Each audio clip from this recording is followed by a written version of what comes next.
আসসালামু আলাইকুম। পাওয়ার প্রেজেন্টস ক্রিক টকে সকলকে আমন্ত্রণ। ইন্ডিয়া বাংলাদেশ ম্যাচটার গতিপথ কিংবা দৃশ্যপটটা নির্ধারিত হয়ে যেতে পারে দুটো ইনিংসেরই প্রথম ১০ ওভারের ব্যাটিংয়ে।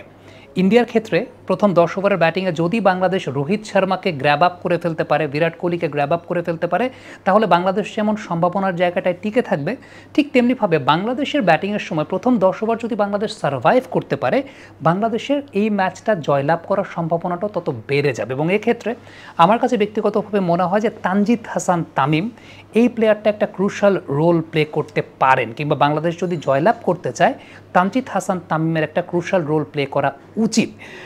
প্রথমত যে বিষয়টা উল্লেখযোগ্য সেটা হচ্ছে লাস্ট যখন ইন্ডিয়া বাংলাদেশ মুখোমুখি হয়েছে, আমরা 50 ওভার্স ফরম্যাটে দেখতে পেয়েছি ওয়ার্ল্ড কাপের ম্যাচে তানজিদ ইন্ডিয়ার এগেনস্টে বেশ ভালো ব্যাটিং করেছেন। এখন ইন্ডিয়ার এগেনস্টে তানজিদ তামিমের বেশ ভালো ব্যাটিং করা উচিত আমি কেন মনে করি?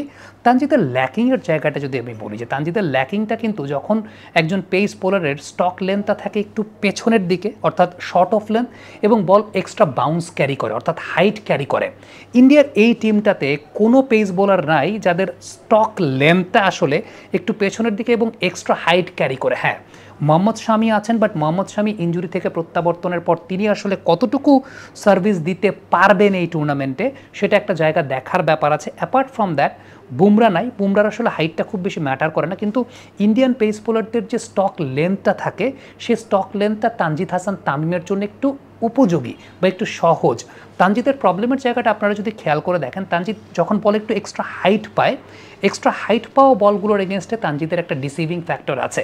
সেটা তার ক্যারিয়ারের ইনিশিয়াল স্টেজেও ছিল, এখনও আছে। আমরা টি-20 ওয়ার্ল্ড কাপেও দেখেছি, বিপিএলও দেখেছি, তবে ক্যারিয়ারের ইনিশিয়াল স্টেজে এটা অনেক বেশি ছিল। আপনি যদি ভিডিও ফুটেজগুলো দেখেন, তেইশ বিশ্বকাপে একটু এক্সট্রা হাইট পাওয়া বলগুলোতেই তানজিদ হাসান তামিমের সবচেয়ে বড় প্রবলেমের জায়গা ছিল, এবং যে কোনো বোলারই তাকে আসলে শর্ট অফ দ্য লেন্থেই ডিসিভ করতে চাইবে। বাট ইন্ডিয়ান পেস বোলাররা যারা আছেন তাদের স্টক লেন্থের জায়গাটা আসলে ওই হাইটটা না, এক্সেপ্ট হার্দিক পান্ডিয়া।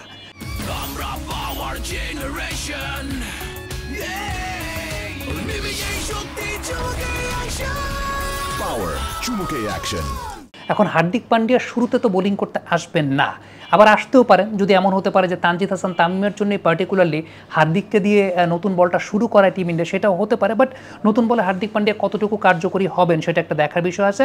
ইন্ডিয়ার নর্মালি নতুন বলে যারা বোলিং করবেন, ধরে নিচ্ছি আমি, সেই দুইজন বোলার আলটিমেটলি নতুন বলে তানজিদকে খুব বেশি ডিস্টার্ব ক্রিয়েট করতে পারবেন না because of their height factor.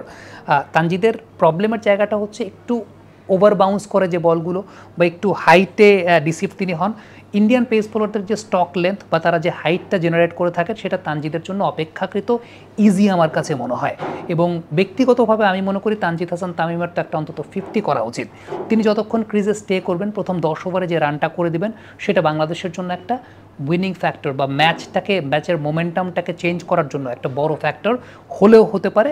তবে এই ম্যাচটা যদি জয়লাভ করতে বাংলাদেশকে সত্যিকার অর্থে তাদের বোলারদের উপর ডিপেন্ডেন্সিটা অনেক বেশি মাত্রায় রাখতে হবে, কারণ দিন শেষে বাংলাদেশকে যদি কোনো ম্যাচ জয়লাভ করতে হয়, অ্যাজ আ বোলিং ইউনিট বাংলাদেশকে আসলে পারফর্ম করতে হবে, সেটা সবচেয়ে ইম্পর্টেন্ট। তবে তার বাইরে ব্যাটিংয়ে আমি আমার ব্যক্তিগত মতামতের জায়গা, ইন্ডিয়া যে নেচারের বোলিং করে তানজিদ তামিমের জন্য রান করাটা ইজি।